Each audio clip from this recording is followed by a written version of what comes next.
All right, get ready. We're going deep today, folks. We're diving into karma and giving, and get this, all to what the Buddhist scriptures have to say about it. The kind of stuff that makes you go, maybe I should rethink that. It's wild, right? These scriptures, they don't just treat karma like, oh, you do bad, you get punished. It's so much deeper than that. Like they really break down all these different types of actions and how karma, actually unfolds. And then they get into giving, especially in a spiritual sense. Super interesting stuff. It's like they're giving us a karmic map or something, showing us how the choices we make now can impact us, like way down the line, maybe even in other lives. Crazy, right? Yeah, it really makes you think about the bigger picture. So where do we even begin with all this? Well, there's this one idea that really jumped out at me from the scriptures. It's this concept of karma as like ownership and inheritance. They say sentient beings are the owners of their deeds and heir to their deeds. Deeds are their womb, their relative, and their refuge. Pretty heavy stuff, right? Whoa, yeah, it's like we're responsible for what we do. It's not just fate. We make choices, and those choices shape who we are both now and in the future. It's like inheriting something, but we're also constantly creating our own inheritance, if that makes sense. Right, so it's not just about good or bad luck. It's like we're always building something, creating our own experiences through the things we do, even across like multiple lifetimes. But if those consequences can stretch that far, how do we even begin to wrap our heads around how karma actually works? I mean, it seems pretty complicated. It can definitely feel overwhelming, but the scriptures, they actually break it down into like 4 different types of actions. You've got dark deeds with dark results. Then there's bright deeds with bright results. And then it gets even more interesting, dark and bright deeds with mixed results. And then finally, actions that can actually like stop all karmic effects. It's like a whole spectrum of possibilities based on what we choose to do. All right, so let's unpack that a bit. Give us an example of what they mean by a dark deed with dark results. Okay, so imagine someone who's always lying, stealing, hurting others, or getting messed up with drugs and alcohol. The scriptures see those actions as dark because they're all about causing suffering. And they say that kind of behavior could lead to rebirth in what they call the lower realms, which are basically places filled with, well, suffering. It's kind of like the idea of hell in some other religions. So basically, if you're always creating negative karma, you might end up experiencing those consequences in a not-so-fun way. Okay, that makes sense. But what about the opposite? What about those bright deeds with bright results? Think about, being generous, being kind, living ethically, showing compassion. These actions, they're seen as bright because they generate positive energy. They contribute to well-being. And the scriptures say those kinds of actions can lead to rebirth in the higher realms, which are often described as heavenly or blissful states of existence. Okay, so far so good. It's kind of like planting seeds, right? You reap what you sow. Negative actions, negative results. Positive actions, positive results. But then the scriptures throw in this whole other category of actions that can actually stop karma altogether. Now that's where things get really interesting.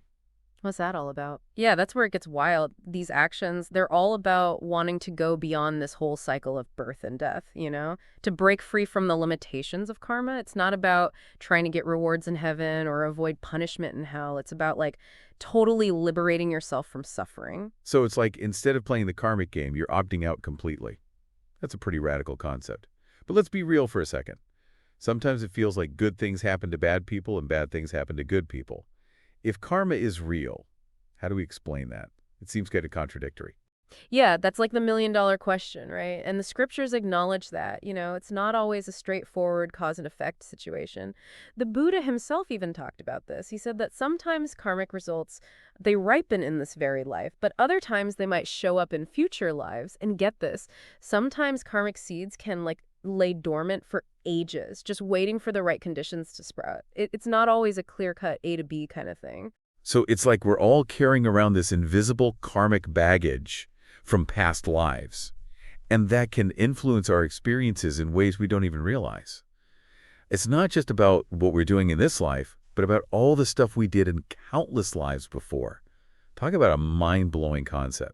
It definitely adds another layer to the whole thing. It means that someone could be going through a really tough time in this life because of things they did in a past life, even if they're like trying to be a good person now. Or, someone might seem to be getting away with doing bad stuff because they have positive karma from the past that's like ripening in this life. It's like trying to solve a mystery without all the pieces, right? We can't always see the whole picture.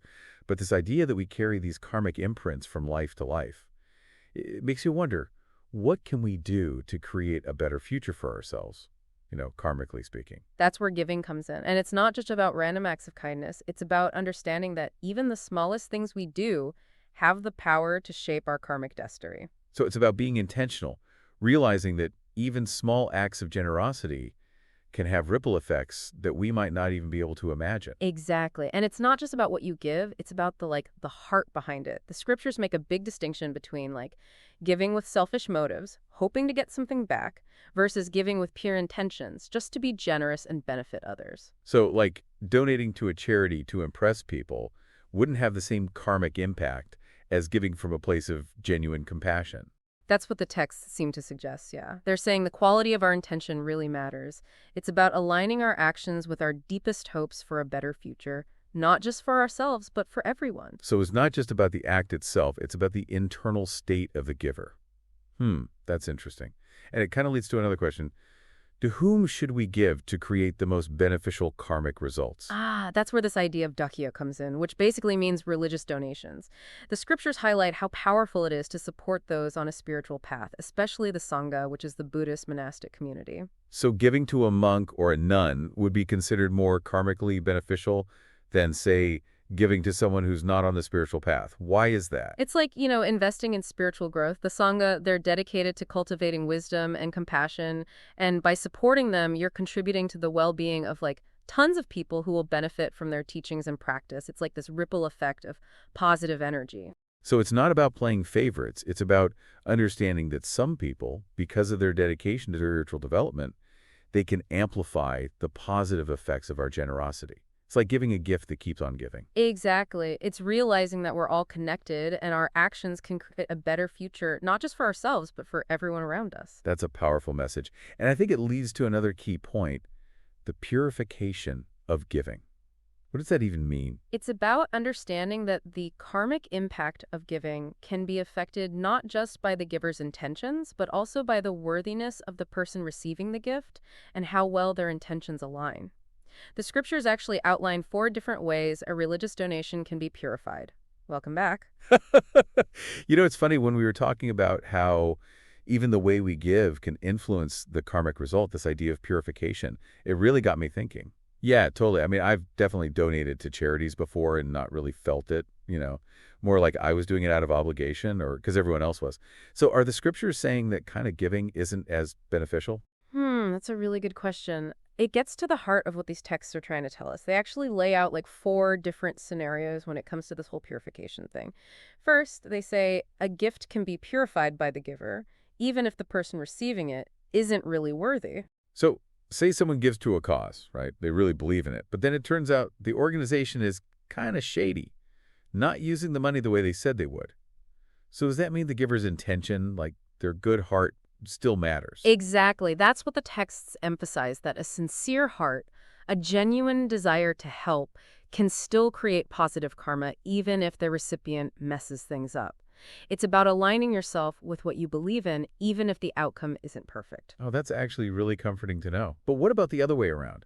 What if the giver, they have ulterior motives, like they're trying to get attention or manipulate someone with their generosity? Well, that's where the second type of purification comes in, purification by the recipient. So the scripture suggests that if the recipient is truly worthy, their inherent goodness can actually elevate the karmic value of the gift, even if the giver had bad intentions. Wait, so if someone gives with a selfish heart, but the person they're giving to is, say, a monk who's really dedicated to their spiritual practice, the gift can still have a positive impact.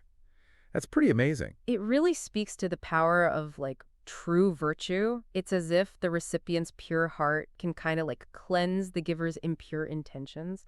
But of course, this doesn't mean we should go around giving selfishly, thinking the recipient will somehow make up for it. Right, of course not. It's more about understanding that karma, it's not always so black and white.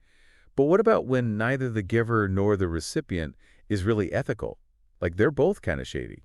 The scriptures are pretty straightforward about that. They basically say that if both people are coming from a negative place, the karmic benefit is pretty much non-existent. It's like trying to plant a seed in dead soil. Nothing's going to grow. Okay, that makes sense. So it's not just about going through the motions of giving, it's about having that genuine heart of generosity. But of all these different scenarios, which one is considered the most powerful? The scriptures talk about the most purified kind of giving as a passionless one, giving to another passionless one. It's like giving without being attached to the outcome, without expecting anything back. That sounds really tough. What does it even mean to be passionless in this context? Well, in Buddhist thought, passion is often linked to craving, clinging, that kind of stuff. So a passionless one is someone who's kind of transcended all that, someone who acts from a place of pure compassion and wisdom, not driven by selfish desires. So it's like giving from a place of pure love, without any string attached, without hoping to get something back. It's a beautiful idea, but kind of hard to imagine actually living that way. It's definitely a high bar. But even if we can't always be perfectly detached, the scriptures suggest that just trying to cultivate a purer heart, to let go of those selfish motivations, can make our giving so much more meaningful. It's like the less we focus on what's in it for me, the more our actions become a genuine expression of kindness. And speaking of kindness, I'm really curious about this idea of karma playing out over multiple lifetimes. It's just like mind-boggling. Yeah, it's one of the most fascinating things about Buddhist philosophy, wouldn't you say? It asks us to look at our lives in this much broader way, to see that our actions have consequences that go way beyond what we can immediately see. It really makes you think, like, what kind of karmic seeds are we planting right now that might pop up in future lives? And are we carrying around, like, baggage from past lives that we don't even remember? Whoa, it's a lot to consider. It definitely adds another layer of complexity to this whole cause and effect thing. But remember, we don't have to have all the answers or completely understand karma to start making choices that lead to a better future.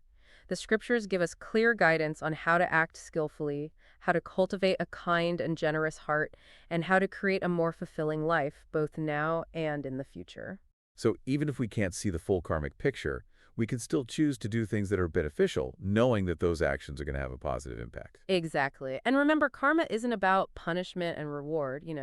It's about understanding this natural law of cause and effect and realizing that we have the power to shape our own destiny through the choices we make. It's like we're all artists, creating this tapestry of our lives, one thread at a time.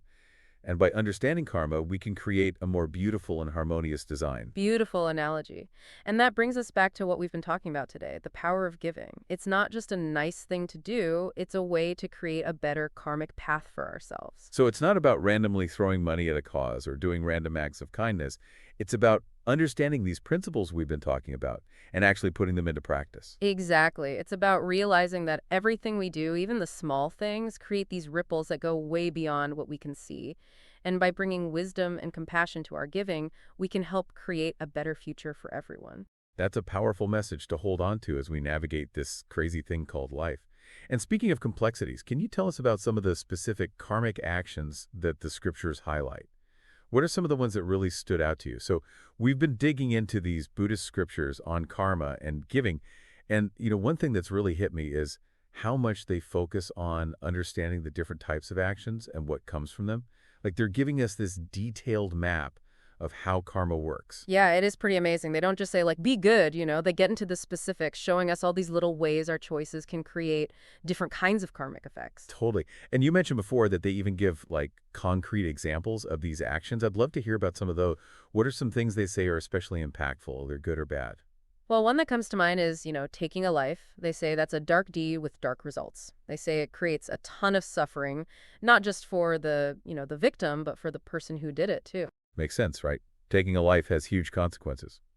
It's interesting how they emphasize that those consequences can go beyond this life we're living now, maybe even shaping what we experience in future lives. Yeah, for sure. And then on the other hand, they talk about how powerful generosity can be, especially giving to people who are on a spiritual path. They call this a bright deed with bright results, saying it can create a ton of positive karma. We talked about that earlier, right? Dakin, giving to the Sangha, how supporting the monastic community can have such a big ripple effect. Yeah, and it's interesting they go even deeper, explaining how the effects of that giving can be even bigger depending on the qualities of both the giver and the receiver. Remember those 4 types of purification we were talking about? Yes, that was fascinating how even if one person's heart isn't in the right place, the other person's goodness can still make the action more karmically beneficial. Right, and they give this really vivid example to show what they mean. They talk about someone giving something, but they're doing it like an investment, hoping to get something back in a future life. Oh, yeah, I remember that. They compared it to someone giving out of pure generosity, no strings attached, just wanting to help. Exactly. And they're saying even though both people are like giving a material gift, their reasons for doing it totally change the karmic out there. It's like, when you're doing tours because you have to versus doing something you love, it's the same action, but the energy behind it is completely different. So someone who's like calculating, thinking, oh, if I do this good deed, I'll get a better rebirth, they might not get the same benefits as someone who's giving purely from the heart just to benefit others. That seems to be what they're saying, yeah. It shows how powerful our intentions are, what's going on inside us, our motivation. It can shape how our actions affect the world. Makes you think, huh? Like, how often are we giving because we feel like we should or because everyone else is doing it instead of out of genuine generosity? It's something to think about, for sure. Definitely. And it's not about judging ourselves or anyone else. It's more about paying attention to our hearts when we give. So it's not just the action, it's what's going on inside the giver. It's about having that pure intention, wanting to truly help. And, it's pretty wild how these scriptures talk about karma playing out over many lifetimes. It really stretches your mind. Yeah, it definitely asks us to see our lives as part of something much bigger, right? To realize that our actions have these effects that we can't even see right now. It makes you wonder, like, what are we doing today that might show up in our future lives? And what about stuff we did in past lives that we don't even remember? It's humbling, but also kind of exciting. Totally. It reminds us that we're not in control of everything, but also that we have a lot more power to shape our own destiny than we might think in this life and beyond. So knowing that, what can we actually do to create a better karmic future for ourselves? Like, where do we even start? The scriptures give us some good advice on how to live skillfully, how to cultivate a kind heart, and how to make choices that are good for everyone. They encourage us to be mindful, to pay attention to our intentions, and to make sure our actions are aligned with our values. So even though we might not see a whole karmic picture, we can still choose to act in ways that are good, knowing that those actions are going to have a positive impact. Exactly. And remember, it's not about being punished or rewarded. It's about understanding how cause and effect works and realizing that we have a lot of power to create our own destiny through the choices we make. It's like we're all artists creating our own lives one step at a time. And by understanding karma, we can make something really beautiful and harmonious. That's a great way to put it. Well, thanks for joining us for this deep dive into karma and giving. We hope it gave you some food for thought and maybe even inspired you to bring a little more kindness and generosity into your own life. Until next time, just on Gems.